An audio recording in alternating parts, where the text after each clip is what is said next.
के लिए कल आपके रुक जाना नई योजना के अंतर्गत केमिस्ट्री का पेपर है। तो स्टूडेंट उसके लिए मैं एमपी बोर्ड के द्वारा जारी किया गया मॉडल पेपर जो है उसमें से वेरी मोस्ट इंपोर्टेंट क्वेश्चन के टिक लगवाने वाला हूँ आज के इस वीडियो में। तो इससे आपका 20 नंबर जो है आसानी से पक्के हो सकते हैं स्टूडेंट।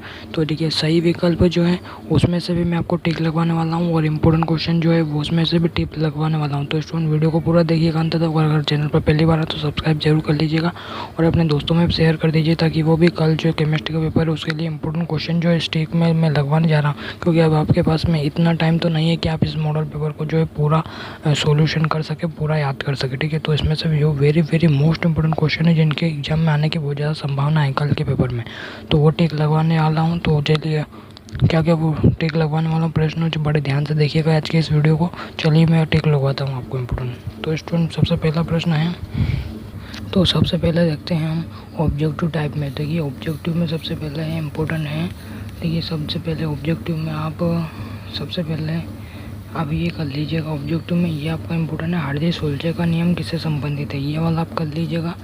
इसके बाद में आप साधारण ताप पर ये वाला भी इम्पोर्टेंट है, ये आप कर लीजिएगा। इसके बाद में आप जो है इसके बाद में आप सीधा आइए रिक्त स्थान पर। रिक्त स्थान में आप कर लीजिएगा पहला वाला जो है ये इम्पोर्टेंट है। इसके बाद में आप ये कर लीजिएगा पांचवा वाला इम्पोर्टेंट है। इसके बाद आते हैं आप सीधा सही जोड़ी पर। तो सही जोड़ी में आप स्वर्ण संख्या वाला और एक प्रोटीन वाला और प्राकृतिक बहुलक वाला आप कर लीजिएगा। क्लोरीन वाला भी कर लीजिए, ये भी इम्पोर्टेंट है। इसके बाद में आते हैं एक शब्द वाक्य में उत्तर के लिए। तो एक शब्द वाक्य उत्तर में आप ध्रुवीय आणविक ठोस के लिए और क्वांटम दक्षता का सूत्र आप याद कर लीजिएगा। इसके बाद में आप पी ब्लॉक के तत्वों का सामान्य सूत्र इम्पोर्टेंट है, ये भी आप याद कर लीजिएगा। इसके बाद में सीधा आते हैं अपन जो है प्रश्न पर। तो देखिए पहला प्रश्न, पांचवा प्रश्न जो है आपका धनात्मक विचलन और ऋणात्मक विचलन में दो उदाहरण लिखिए। वेरी मोस्ट इम्पोर्टेंट क्वेश्चन है ये 2 नंबर के लिए, ये भी आप अच्छे तरीके से याद कर लीजिए कि धनात्मक विचलन और अनादर्श विलयन के कोई 2 उदाहरण लिखिए। वेरी मोस्ट इम्पोर्टेंट, इसे भी कर लीजिएगा। इसके बाद में अगला प्रश्न है ऋणात्मक विचलन वाले और अनादर्श विलयन के कोई 2 उदाहरण लिखिए। ये भी वेरी मोस्ट इम्पोर्टेंट, इसे भी आप कर लीजिएगा याद। इसके बाद में आप कर लीजिएगा देखिए इसके बाद कर लीजिएगा आप EAN का पूरा नाम लिखिए, हम इसका सूत्र लिखिए। ये भी वेरी मोस्ट इम्पोर्टेंट क्वेश्चन है 2 अंक के लिए, यहाँ से आपका 2 अंक पक्का हो सकता है, तो ये जरूर कर लीजिएगा। इसके बाद देखते हैं हम, इसके बाद में देखिए जूटर आयन कर लीजिएगा। जूटर आयन की संरचना लिखिए, ये 2 नंबर के लिए वेरी मोस्ट इम्पोर्टेंट क्वेश्चन है। और एक प्रोटीन का विकृतीकरण लिखिए, वेरी मोस्ट इम्पोर्टेंट है, इसे भी आप कर लीजिएगा। इसके बाद में आप प्रतिजैविक 12 प्रश्न प्रतिजैविक प्रतिरोधी का एक उदाहरण लिखिए, भी आप वेरी मोस्ट इम्पोर्टेंट, इसे भी आप आज ही याद कर लीजिएगा। इसके बाद में पीड़ाहारी और सल्फा औषधि के एक उदाहरण लिखिए, वेरी मोस्ट इम्पोर्टेंट है, इसे भी आप आज ही याद कर लीजिएगा, ठीक है। इसके बाद में आप छोड़ सकते हैं इनको।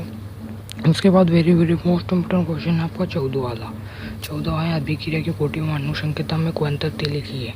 Very most important question 3 number के लिए, अभिक्रिया की कोटि और आणविकता में अंतर लिखिए 3, ये आपको अभी से याद कर लेना, ठीक है। कल के पेपर में आपको देखने को 100% जो है मिल सकता है, ठीक है स्टूडेंट। तो इसे आप अच्छे तरीके से अभी तैयार कर लीजिए। इसके बाद में अगला जो प्रश्न है ये भी आपको 100% देखने को मिल सकता है, वेरी मोस्ट इम्पोर्टेंट है। अभिक्रिया की दर और दर स्थिरांक में कोई 3 अंतर लिखिए। इन दोनों में से आपको कोई भी एक क्वेश्चन 100% पेपर में कल के पेपर में देखने को मिल जाएगा, ये मैं आपकी गारंटी है 100%, ठीक है। इन दोनों प्रश्नों में से एक प्रश्न देखने को मिल जाएगा आपको 14 वाला या फिर 8वां वाला, अभिक्रिया की दर या फिर दर स्थिरांक में अंतर, या फिर अभिक्रिया कोटि या फिर अनुसंख्यता में अंतर, ये आपको देखने को मिल जाएंगे इन दोनों में से एक 3 नंबर में, ठीक है। इसके बाद में आप जो है इसके बाद आप ये कर सकते हैं रजत दर्पण परीक्षण और एल्डोल संघनन, ये भी है वेरी मोस्ट इम्पोर्टेंट है। इसके बाद में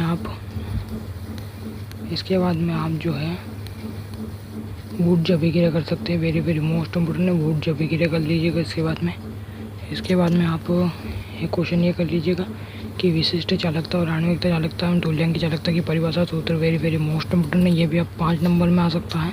इसके बाद में आप जो है कोल्ड-लॉज का नियम वेरी मोस्ट इम्पोर्टेंट क्वेश्चन है, इसे भी मत छोड़ना, ये पेपर में आ सकता है, वेरी मोस्ट इम्पोर्टेंट है। जो कोल्ड-लॉज का नियम लिखिए और दो अनुप्रयोग लिखिए तो आ सकता है, वेरी मोस्ट इम्पोर्टेंट है, इसे भी आपको नहीं छोड़ना है मॉडल पेपर के प्रश्न में कल के पेपर के लिए, ठीक है।